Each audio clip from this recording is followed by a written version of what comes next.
ఇదిగోండి జాడీలు, పచ్చావకాయ అండి ఇది. ఈ పచ్చావకాయకి నాటుకాయ పెడతామండి. ఒకటి కాయ తెచ్చానండి.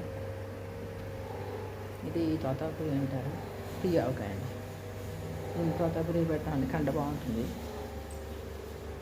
5 రోజులు ఊరేక మరో 5 రోజులు ఎండలో పెడతామండి. ముక్క అటు ఇటు చేసి ఎండబెట్టి ఊట అది సపరేట్ చేస్తాము. అలా ఊటలు వేసి ఒక 10 రోజులు ఊరితే ఎండాక తయారు. ఇదండి. ఇది కారం, నూనె, ఏడాది ఇదేం ఆయిల్ వేస్తున్నామండి. బెల్లం వేస్తాం, తీయవకాయ ఎండవకాయలు బెల్లం వేస్తాం కదా.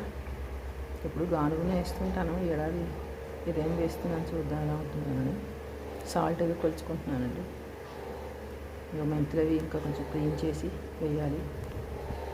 అన్నీ కలిపి మొత్తం పోల్చుకొని ఆవు పొడి నేను ఆవు పొడికి పెట్టలేదండి. వేస్తాను 3 మ్యాంగోస్ వేస్తున్నానండి. ఆవు పొడి 6 గ్లాసులు వేస్తానండి. ఈ గ్లాసుతో 1 గ్లాసు అనుకుంటాయి. ఇది నా కొలత. ఇప్పుడు